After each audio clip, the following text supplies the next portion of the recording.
어떻게 행보하려는가? 오늘 말씀 제목입니다. 전도서의 핵심 메시지는 살아있는 날 동안 행복하라.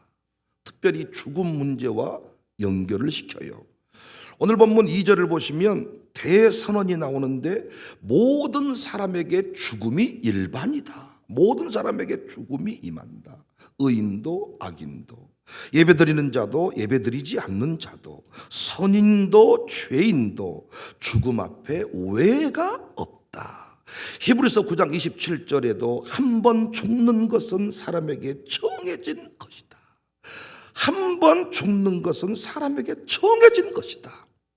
그런데 사람들은 이 말씀을 잊어버리고 할 수만 있으면 죽음을 피하려고 합니다. 죽음에 관해서조차 생각하는 거 싫어합니다.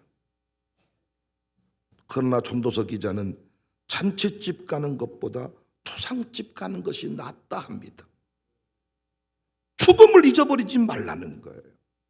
그런데 오늘 본문은 좀 더 적극적인 권면을 하지요. 우리가 죽는다.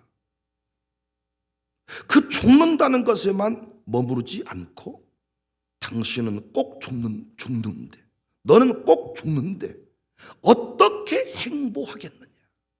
그걸 묻는 겁니다. 너는 꼭 죽는다. 어떻게 살 것이냐? 상황에 따라서 한 달 남았을지도 몰라요. 어떤 사람은 1년, 어떤 사람은 10년, 어떤 사람은 30년 남았는데 어떻게 행보하려느냐? 한 번 죽는 것은 정해져 있다.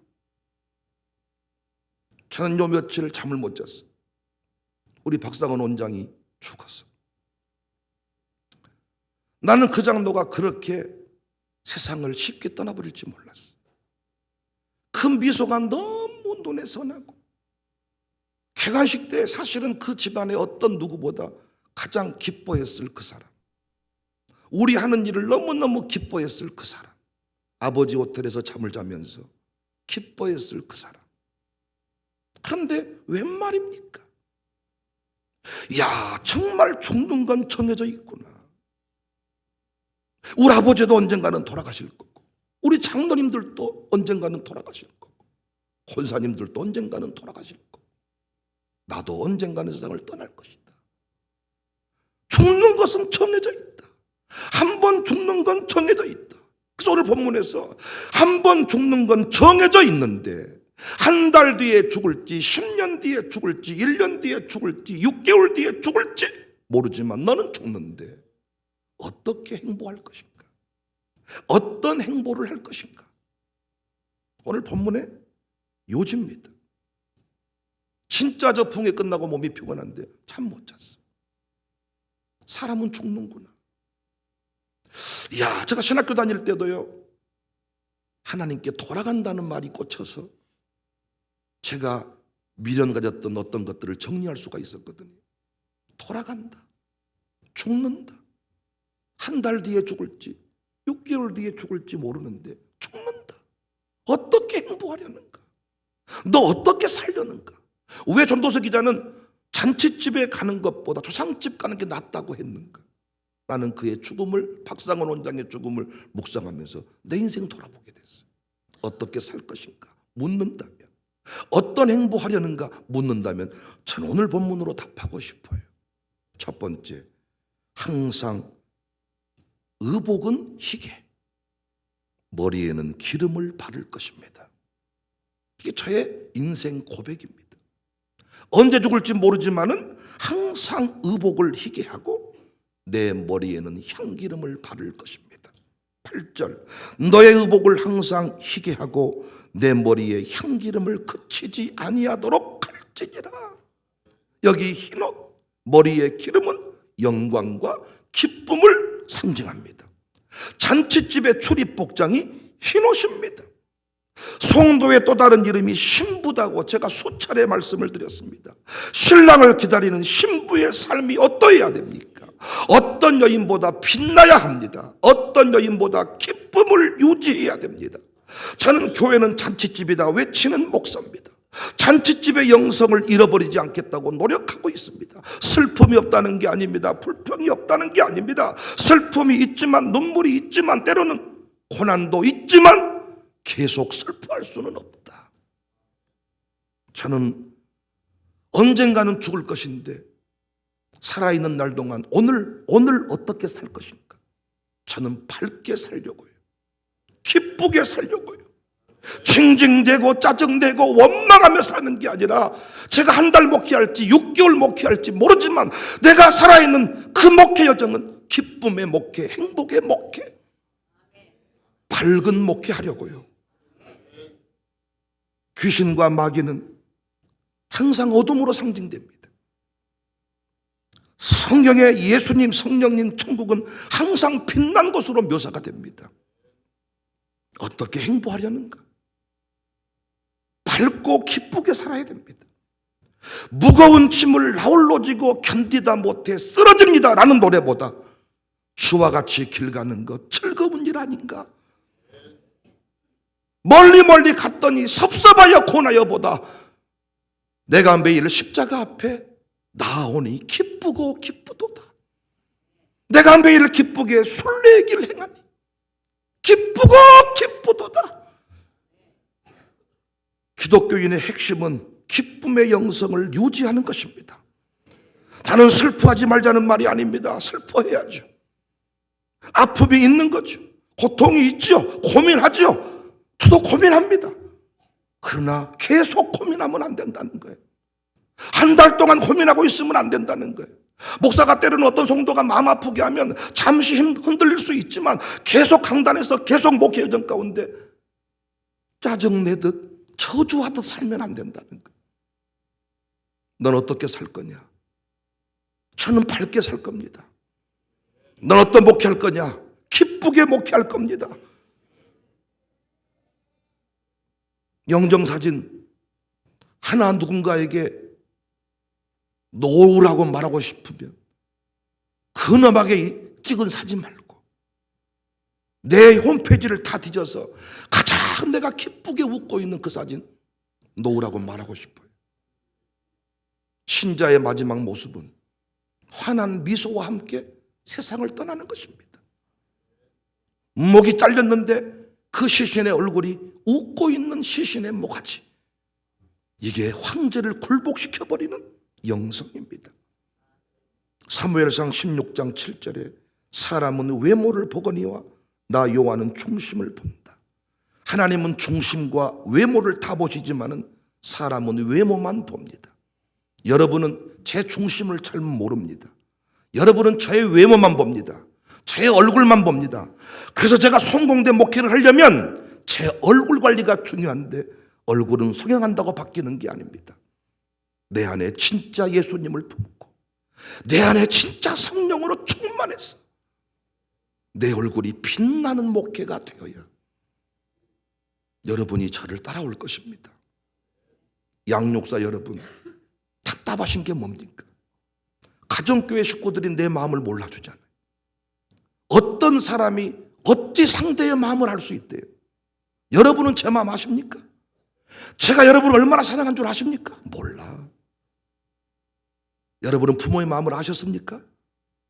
여러분 자식이 여러분 마음을 아시던가요? 몰라. 그러나 얼굴은 볼 수 있습니다. 나의 얼굴이 정말 너를 사랑한다면 내 얼굴 가운데 사랑이 나타나야 되고, 내 안에 기쁨이 있다면 얼굴로 기쁨이 드러나야 되는데 우리의 외모가 언제부턴가 어두워집니다. 예수 믿는 사람이 얼마나 자신이 없는지 자꾸 다른 것들로 내 얼굴을 치장하려고 합니다. 아니, 내가 살아있는 모든 날은 기쁨의 날이 되고 내가 강단에 서는 모든 날은 내 얼굴에 근심이 없는 얼굴이어야 하는데 우리가 그렇지 못합니다. 마태복음 5장 16절에 이와 같이 너희 빛이 사람 앞에 비치게 해라. 네 의복이 항상 희게 해라. 네 얼굴이 항상 빛나게 해라. 난 여러분 오늘 아침에도 끝나고 돌아가서 아침밥 먹으실 때 성질 내지 마세요. 난 어떤 분들이 식단을 막 관리하시던데 관리하세요. 그러나 식단을 관리하는 중에 여러분이 짜증을 내고 있다면 여러분은 그건 정말 어리석은 짓이에요. 여러분이 앞으로 밥을 먹어도 한 달밖에 못 먹어. 한 달 남은 인생은. 여러분이 앞으로 고기를 먹어도 한 달밖에 안 남은 한 달밖에 못 먹어. 내가 어떤 의도를 가지고 건강 때문에 뭔가를 관리하고 있는데 그것 때문에 내 온몸이 짜증스럽고 상대편에게 온갖 불평 쏟아낸다면 당신은 지금 미친 짓을 하고 있는 거예요. 한국 사람이라면 김이 모락모락 올라오는 하얀 그 밥에 김을 탁 젓갈을 쫙 뿌려서 쫙. 그런데 밥을 먹을 때마다 백색 가루는 독약이다. 사탄 안 불렀거라. 나는 병원에서 어떤 의도를 가지고 관리해야 되는 사람들을 비판하는 게 아니다고요. 그것 때문에 당신이 온갖 모든 게 짜증스럽다면 당신은 실패자다고. 당신의 몸은 최상의 상태고 몸매는 예쁠지 모르지만은 당신은 누군가에게 짜증을 내서는 안 되거든. 내 남편에게, 내 아이들에게 오늘 아침에도 기쁨의 식탁을 내놓을 수 있어야 되는데 당뇨병 걸려서 도시락 싸가지고 다닌 사람이 기쁘던가요? 초라하기 짝이 없습니다. 난 여러분과 제가 이 아침에 무엇을 하든지 어디를 가든지 밝게 기쁘게 감사하고, 나는 이 새벽에 대표기도를 맡은 사람들도 기쁘게 감사하게, 대표기도 맡은 사람들은 매번 돌아가니까 이것이 별거 아닌 것처럼 느껴지지만은 정말 어떤 사람들은 여러분의 자리를 그렇게 부러워할지 몰라. 어떤 자리에 있든지 우리가 기쁘게 밝게 살아갈 수 있기를 바랍니다. 두 번째, 어떻게 행복하려는가? 너는 꼭 죽는데, 한 달 뒤에 죽는데, 6개월 뒤에 죽는데, 병원에서 시한부 판정 안 받아서도 우리 인생은 다 시한부입니다. 분명히 어제보다 오늘이 시간이 덜 남았어요. 내일은 또 덜 남았어요. 너 죽는데 어떻게 살래? 저는 사랑하는 아내와 즐겁게 살 것입니다. 9절입니다. 내가 사랑하는 아내와 즐겁게 살지어다. 여러분, 솔로몬은 700명의 후궁 300명의 첩, 후궁과 첩의 차이는 뭐 이름이 올라있냐 이름이 안 올라있냐 뭐 이런 차이라고 하던데 그건 잘 모르겠고요. 수많은 여인과 함께 쾌락을 즐겼던 사람인 최후의 고백이 내가 사랑하는 아내와 즐겁게 살아라. 9절, 내 헛된 평생의 날, 모든 헛된 날, 모든 날이 헛된 날일 수 있는데 내 사랑하는 아내와 행복하게 살면 그것이 인생의 기쁨이고 그것이 인생의 성공이다. 저는 어떻게 살 것인가? 제 가정을 희생시켜서 목회하는 일은 없을 겁니다. 저는 제 아내와 행복하게 살 것입니다. 여러분도 마찬가지 아니십니까? 제가 여러분에게 그토록 강조하는 게 뭡니까? 행복한 부부로 살자. 우리의 부모들은 우리에게 뭘 못 보여줬냐? 행복한 부부, 다정한 부부, 멋진 남편, 멋진 아내의 역할을 보여주지 못했어요. 네 아버지 죽어버렸으면 좋겠다. 어쩌다 내가 저런 앤수, 저런 잡것을 만나서 내 인생이 이렇게 되었는지 모르겠다. 그래서 너 딸도 난 엄마처럼 살지 않을 거야. 난 아빠처럼 살지 않을 거야. 근데 인생이라는 게 참 웃기다 그랬죠. 피의 흐름대로 따라가. 아버지처럼 살기 싫은데 늙어가는 모습이 내 아버지랑 똑같고, 엄마처럼 살기 싫은데 고르고 고른 놈이 내 아버지 같은 놈이고, 인생 수준이 거기서 거긴 겁니다. 그래서 요즘 아이들은 결혼 안 합니다.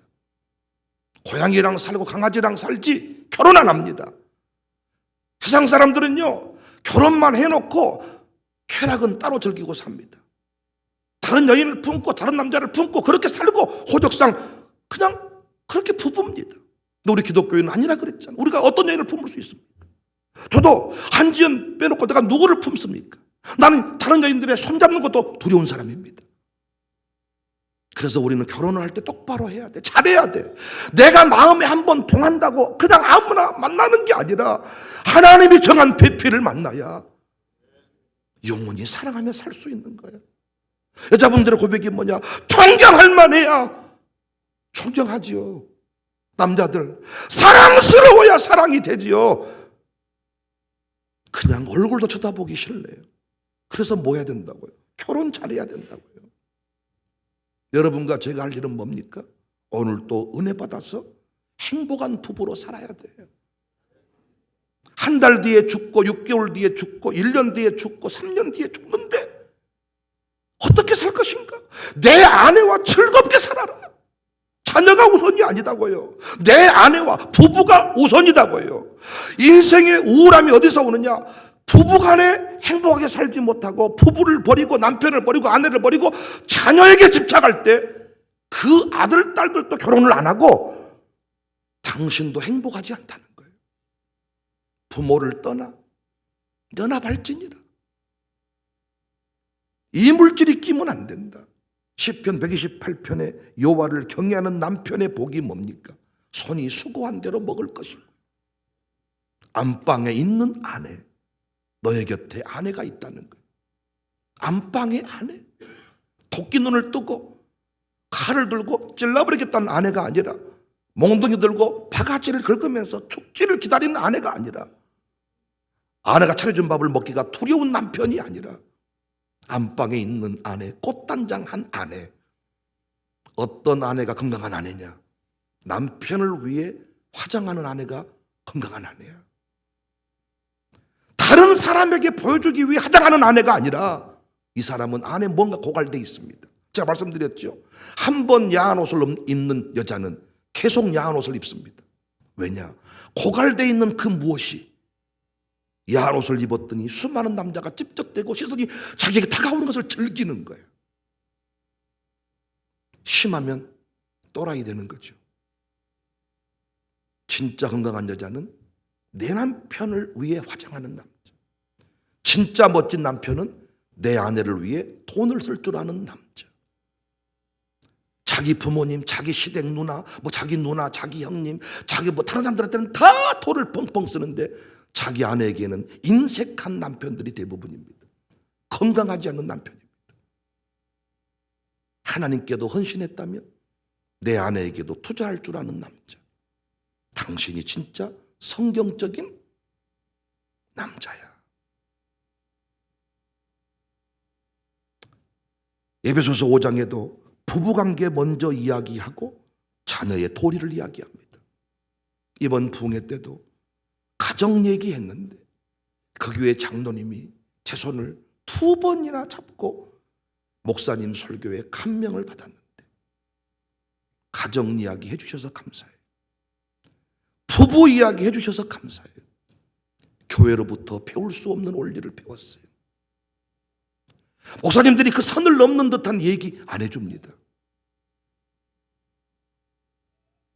도종 안에 옥수수밭 옆에 당신을 묻고 나는 이런 노래 부르지 말자고 이런 시 쓰지 말자고 하는 목사입니다. 견우직녀도 이날만은 만나게 하는 칠성날 나는 당신을 땅에 묻고 돌아오네. 안개꽃 몇 송이 함께 묻고 돌아오네. 살아 평생 당신께 옷 한 벌 못 해주고 당신이 죽어 처음으로 배옷 한 벌 해입혔네. 당신 손수 배털로 짠 옷가지 몇 벌 이웃에게 나눠주고 아내가 있겠다고 옷 만들어놨나 봐요. 다 못 입고 죽었어. 그 옷 나눠주고 옥수수 밭 옆에 당신을 묻고 돌아오네. 야, 그래서 후회가 됐는지 재혼을 하면 남자들이 조금 달라진다 그러더라고요. 지 처음 부인한테는 옷 한 벌 못 해준 인간이 두 번째 부인한테는 뭘 어쩌고 저쩌고 그래서 자식들이 또 여기에 상처받고 사람들이 수군수군대. 그래서 우리 교회도요, 결혼하려면 교회를 떠나더라고요. 쪽팔린가요? 난 여러분과 제가 오늘 말씀을 귀 기울였으면 좋겠어요. 지금까지 한국교회 우리 선배 목사님들은요, 가정을 희생시켜서 교회를 살렸습니다. 나중에 사모님이 병듭니다. 노년의 삶이 행복하지 않습니다. 사모님이 정상적으로 걸을 수도 없고 정상적인 판단도 못하고 이미 상처투성이 병이 들어버린 내 아내, 여행 갑시다. 여행 가서 고쳐줄게. 문제는 여행을 가보니까 걷지 못하면 여행 못해. 비행기 못하면 여행 못 가고 우리는 바보 같은 삶을 살았습니다. 이거 해놓고 너에게 해줄게. 이거 해놓고 너에게 해줄게. 막둥이 결혼시켜놓고 해줄게. 우리 부모님들이 그렇게 살았는데 정작 부모님은 못 누리고 죽었습니다. 하나님은 이걸 책망합니다. 이 모자란 놈아, 내가 한 달 남았다고 말하지 않았느냐? 언젠간 너 죽는다고 말하지 않았느냐? 네가 아무리 목회를 열심히 하고 수천 명 성도가 돼도 네 아내가 네 곁에 없다면 너는 아무 기쁨 없어. 저는 우리 교회가 기도의 모델, 예배의 모델 세워지는 거 감사해요. 더 나아가서 난 우리 교회가 행복한 부부의 모델이 많아진 것이 너무너무 감사해요. 그리고 갈수록 우리 교회 권사님들, 집사님들이 남편을 존중하는 신앙이 생겨나서 너무너무 감사해요. 아내의 행복은 남편을 존중하고 남편이 세워지는 기쁨을 보는 거, 이것이 진짜 남편의 이 건강한 아내의 또 모습이거든요. 근데 우리 교회가 이런 모습이 회복된 건 너무너무 감사해요. 혹시 배우지 못해서 실패했다면 여러분 자녀 때에는 이 아픔이 반복되지 않도록 뭐 하자 그랬어요? 샬롬 스쿨 축복해 주세요. 가정교회 나 혼자 내가 편한 곳에 가서 살겠다고 하지 말고 목사가 보내준 곳에 가서 열심히 제가 의도를 가지고 보낸 겁니다. 행복한 가정의 모델 보고 배우라고. 그런데 자꾸 이래서 불편하고 저래서 불편하고 자식을 생각하지 않고 김 집사가 배기 싫고 오 집사가 배기 싫으니 다른 가족끼리 편한 사람하고 어울려 살겠다고. 처음부터 그런 의도였으면 저는 홀로 지낸 분들, 홀로 사는 사람끼리 속으로 편성했을 겁니다. 저는 그렇게 안 합니다. 각인 효과, 멋진 남편, 멋진 아내, 새벽마다 앞에 나와서 온 가족이 함께 나와 덕송하는 모습, 청년들에게 각인을 시켜줬더니 이들이 어느덧 그림을 그릴 때 그 그림을 그려요. 청사교회 안에서 행복한 가정교회, 행복한 가정 누리며 살고 싶어요. 여러분과 제가 큰일 하고 있는 줄로 믿습니다. 백 목사야, 너 어떻게 살래? 너 한 달 뒤에 죽는데, 3개월 뒤에 죽는데 너 어떻게 살래? 네, 사랑하는 아내와 행복하게 살 겁니다. 기쁘게 살 겁니다. 그런데 여러분, 어떤 분은요, 자기 아내하고만 잘 살아. 그러니까 나이가 들어갈수록 남편은요, 아내를 못 떠나고 아내 채맞춰서 잡고 어디 갈라 그래. 그 남편, 아내가 좀 가만히 있어, 좀 집에 그냥 나갔다 올라니까 언제 올 거야? 언제 올 거야? 이건 정상적인 부부 아닙니다. 그래서 남편이 기도 많이 해야 된다 그랬잖아요. 남편은 끝까지 아내로부터 존경받을 만 해야 돼. 끝까지 남자가 더 커야 돼. 머리라 그랬잖아요.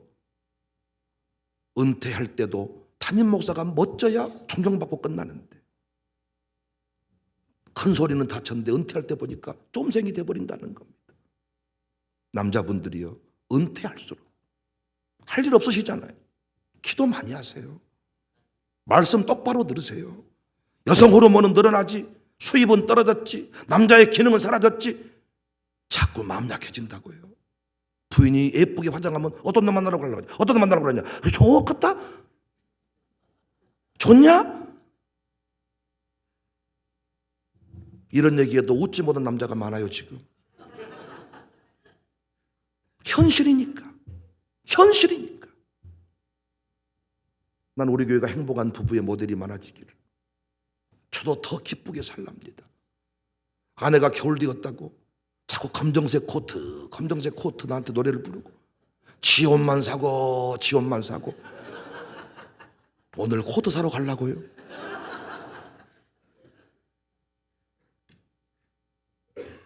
마지막 세 번째, 어떻게 행보하려는가? 박상훈 원장도 죽었단 말이야. 너도 죽을 건데. 의사란 말이야, 의사. 어디 몸이 한 곳 아픈 곳이 없었대요.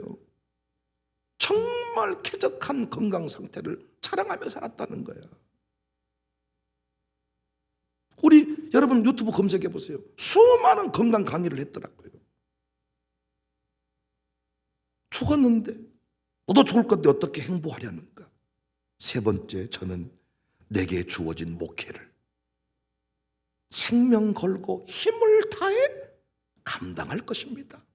9절, 내 손이 이 일을 얻는 대로 힘을 다하여 할지니라. 너 죽을 건데 어떻게 살 거냐? 어차피 죽을 거니까 놀고 먹겠습니다. 아닙니다. 최선을 다해 내게 주신 일을 감당하겠습니다. 10절에 보니까 내가 갈 장차 들어갈 수월에, 이 수월에는 일도 없고 계획도 없고. 수월에 뭐가 없어요? 일도 없고 계획도 없고. 그러니까 고대 근동은요, 이 음부를 죽어서만 가는 곳으로 생각을 했는데, 솔로몬은, 이 전도서는 살아서 누리는 음부가 있다는 거야. 그 음부가 뭐예요? 일 없이 사는 겁니다. 청사교회 언제 떠난다 그랬어요? 청사교회에서 언제 불평한다 그랬어요? 내 일이 없어질 때. 내가 이명필 실장한테 말했습니다. 우리 직원회의 때 말했습니다. 당신 자리, 이명필 실장 자리 당신이 잘 관리하지 못하면 나중에 이렇게 말해. 목사님, 내가 목사님한테 누가 되는 것 같아서요, 내가 목사님 무능력한 것 같아서요, 나는 목사님 곁을 떠나야 돼, 이렇게 말할 거다. 나는 네가 너무 좋은데 꼭 필요한데 당신이 그 비서실장 자리를 못 누리면 나중에 내가 스스로 목사님한테 피해가 되는 더 똑똑한 놈 쓰시면 좋겠다 생각하고 나는 따라 이따위 소리 한단 말이에요. 어떻게? 생명 걸고 최선을 다해 만세전에 설교하려고 태어난 사람처럼, 만세전에 노래하려고 태어난 사람처럼, 만세전에 주방에서 밥하려고 태어난 사람처럼 신바람 나게 기쁨으로 생명 걸고 나의 주업이 그 일인 것처럼 살겠다는 겁니다. 자, 지금까지 설교 열심히 했는데 다 열심히 하려고.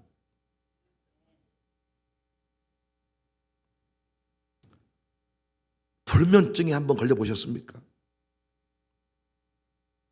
전 요즘에 시차에다가 어제 아침에 그 교회 목사님이 그 여수의 홍광래 목사님 불러가지고 밥을 먹었는데 커피 맛집이 있다고 8시에 줄 서서 커피 한 잔 먹었어.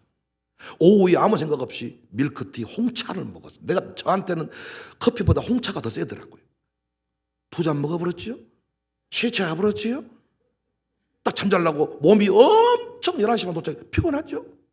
말똥말똥 초롱초롱.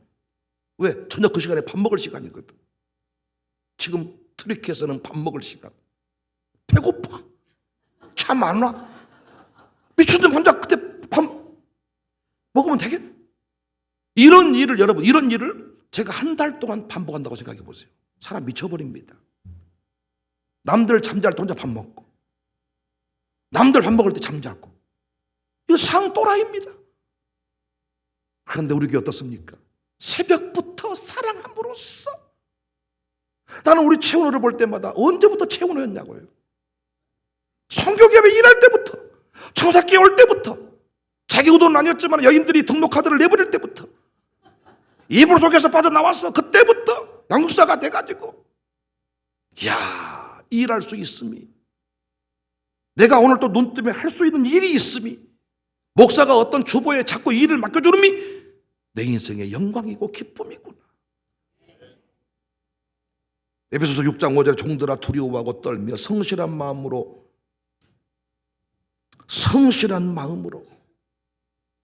죽게 하듯 해라. 이 시대 병폐는 뭡니까? 적당히 해라.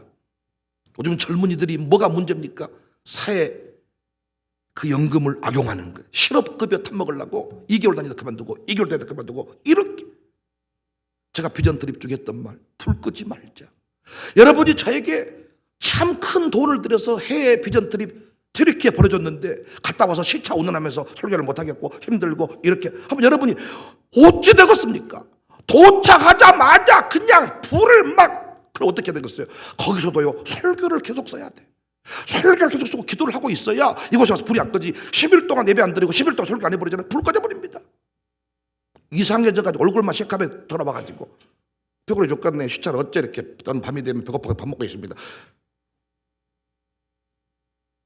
샬롬 스쿨 선생님도 찬양 인도자도 같이 갔다 왔는데 갔다 와서 또 시차 때문에 또 3일 쉬어야 돼. 아니지 않습니까? 불 끄지 말자. 솟구치는 불, 흩어지는 불. 그래서 놀라운 것은요, 내 능력에 맞는 일을 구하지 말고, 내가 60살이니까 60살에 필요한 일을 구하지 말고, 하나님이 내게 주신 이 산지를 네가 접해라. 내 나이는 지금 늙어버렸습니다만은 주님이 내게 이 일을 맡겨줬으니 내를 젊은이로 취급하시고만요. 독수리 날개치며 주신 능력을 믿고 갑니다. 늙지 않는다는 거예요. 말로만 난 늙지 않습니다. 난 안 늙어. 이러는데 자빠져. 주의 일을 감당할 때 능력을 주시는 거지. 내 나이가 어때서 사랑하기 주책이지. 주의 일에 힘쓰고 내가 깨달은 게 뭔 줄 아십니까? 교회 일을 열심히 하면요 사람이 총명해지더라고요. 언제부턴가 교회 일을 서서히 하고 놓기 시작하잖아요. 그 나이에 맞는 아줌마가 되더라고요. 나이에 맞는 아저씨가 되더라고요. 나 이건 많이 깨닫습니다. 주의 일을 주도적으로 할 때는요 모든 게 총명하고 탁월한데 점점 이 일을 하지 않잖아요. 동네 아줌마 되는 거예요. 우둔해지고 생각 안 나고 멍청해지고 숫자 틀리고 계산 안 되고. 주의 일에 힘쓸 때 목사님들도 주의 일에 힘쓸 때 총명해지고 말씀에 깨달아지고 영력 있는 목사님이 되지. 언제부턴가 서서히 일을 놓기 시작할 때 그냥 똑같은 중년의 아저씨로 노년의 아저씨로 바뀌어버리더라. 저는 다윗이 참 멋진 게 양 키울 때도 사자와 곰과 싸웠다는 거예요. 아야 사자 곰아 달라붙지 마라. 너 죽으면 뭔 소용이 있다냐. 양 2마리 물러가도 냅둬야 네가 산 것이 중요하지. 보통 이렇게 그래서 사자와 곰 때문에 양 1마리를 지키기 위하여 하나님은 이 마음 중심을 보시는 거예요. 무엇이라든지 간에 사람이 이 1000명 있듯이 한 명 앉혀놓고도 노래를 부를 줄 아는 사람, 3명 있어도 1000명 앉아서 설교할 줄 아는 사람. 말씀드렸잖아요. 새벽에 1명도 안 나와도 목사님 별 아버지 새벽에 나가서 새벽기도 하고 목회를 은퇴한 사람은 자식 때라도 역사가 일어난다는 거예요. 난 여러분과 제가 무슨 일을 받든지 간에 오늘 또 기쁨으로 감사함으로 짜증내지 말고 생명 걸고 감당할 수 있기를 주님의 이름으로 축복합니다. 힘을 다하여 충성합시다. 박상은 원장의 마지막 평가는 뭐냐? 그 사람 최선을 다해 살았던 사람이다. 한국 교회를 위해서 최선을 다했던 사람이다. 그래서 하나님이 쉬라고 데리고 갔다. 잘 되져버렸다. 죽을 만한 게 죽지 이것이 아니라 하나님이 쉬라고 데려갔다. 평가가 한국 교회를 위해서 그렇게 열심히 일했다. 한 달 뒤에 죽을지 3개월 뒤에 죽을지 모르지만 여러분 아멘 하세요? 오늘은 반드시 죽습니다. 분명히 어제보다 오늘 더 짧아졌어요. 어떻게 사실래요? 설교가 좀 길어졌네요. 부모님 갔다 왔는데 어떻겠습니까? 불이 있는데.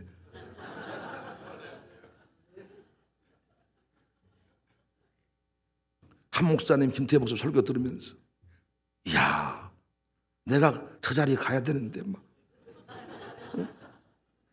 한 목사님은 벌금 587만 원 내일 아침에 내시기를 바래. 어제 설교하는데 내가 마룻바닥 영성 체험관 틀리지 마라 그랬더니 뭐 마룻바닥 예배, 마룻바닥 신앙 체험관, 마룻바닥 신앙 해버리면 무엇이 복잡해져 버려요. 우리가 마룻바닥을 섬깁니까? 우리의 신앙은 5대 신앙이요. 5대 신앙으로 무장된 그 토탈 한마디가 마룻바닥 영성이지. 그렇게 설명해줘도 마룻바닥 신앙, 마룻바닥 마룻바닥 예배? 다른 것에 은혜를 받았는데 그 부분이 아주 그냥 올라다가 근데 양육사 모임 때 말했거든. 앞으로 마룻바닥 영성 체험관 이름들 모든 부흥 체험관, 신앙 체험관,